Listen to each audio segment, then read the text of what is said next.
Sir ఇప్పుడు మీకు చూస్తే ఇంతకంటే ఇంకా మీరు ఎంత ఆర్గ్యూ చేసినా సార్, ఎంత ఆర్గ్యూ చేసినా కానీ మీకు రెవెన్యూ కంటే మీ ఫిజికల్ డెఫిసిట్ ఇక్కడ కనిపిస్తుంది సార్. ఈరోజు మాట్లాడుతూ ఉంటే మరి sir debt to GSDP ratio state was one of the lowest in the country. ఎప్పుడు సార్? 2015లో మన రేషియో సార్ 15.7%.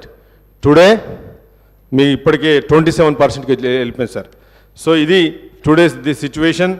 అండ్ ఈరోజు మరి కాంగ్రెస్ పార్టీ ఆనరబుల్ సీఎం గారి ఆధ్వర్యంలో మరి మినిస్టర్ గారు మరి ప్రతి డిపార్ట్మెంట్లో కూడా ఏం జరుగుతుంది, ఏం జరిగింది అనేది కూడా మేము దీన్ని ఒక శ్వేతపత్రంగా పెట్టి మరి రాబోయే ఈ 3 నెలల్లో కూడా మరి సమ్మరీగా మరి పేద ప్రజలకి. ఇంకోటి సార్, ఈరోజు unemployment how many times sir? ఎన్నిసార్లు నోటిఫికేషన్ వచ్చింది, నోటిఫికేషన్ పోయింది సార్.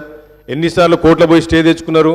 వాళ్ళ పిల్లల జీవితాల మీద స్టే ఇచ్చారు సార్. వీళ్ళు 10 సంవత్సరాల పిల్లల జీవితాల మీద స్టే ఇచ్చింది సార్. ఏది ఈరోజు కాంగ్రెస్ పార్టీ ఈ స్టేను రిలీజ్ చేయబోతున్నారు సార్. అన్ఎంప్లాయ్మెంట్ రిలీజ్ చేయబోతున్నాం. We're going to release the unemployment. The Congress party is going to release the stay sir. 16 question papers leak అయిపోయినాయి సార్. ఈరోజు తెలంగాణ ఎందుకు వచ్చిందిరా బాబు అన్న పొజిషన్కి వచ్చింది సార్. ఈరోజు పరిస్థితి గ్రామాల్లో మేము ఎందుకు తెచ్చుకున్నాం? నిధులు అని చెప్పిండ్రు, నియామకాలు అని చెప్పిండ్రు. మరి నిధులు ఎక్కడ పోయినాయి, నియామకాలు ఎక్కడ పోయినాయి, నీళ్ళు ఎక్కడ పోయినాయి? ఎప్పుడు మాట్లాడితే సస్యశాలం అని చెప్తున్నారు సార్. మరి పిల్లల ఉద్యోగాలు ఎక్కడైనా సార్? ఈరోజు ఇదే హరీష్ రావు గారిని, కేటీఆర్ గారు నేను అడుగుతున్నాను, నాతో మీరు ఉస్మానియా యూనివర్సిటీకి వస్తారా అని అడుగుతున్నాను. మేము కాంగ్రెస్ పార్టీ అందరం తీసుకెళ్తాం సార్. సార్ ఈరోజు మరి మాట్లాడుతుంటే సార్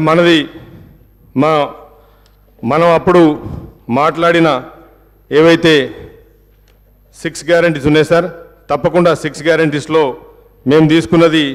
ఇప్పుడు మళ్ళీ హెల్త్ గురించి మాట్లాడితే ప్రైమరీ హెల్త్ సెంటర్స్ గురించి నా కాన్స్టిట్యుయెన్సీలో అయితే ఇట్స్ కంప్లీట్లీ డిస్ఫంక్షన్ సార్.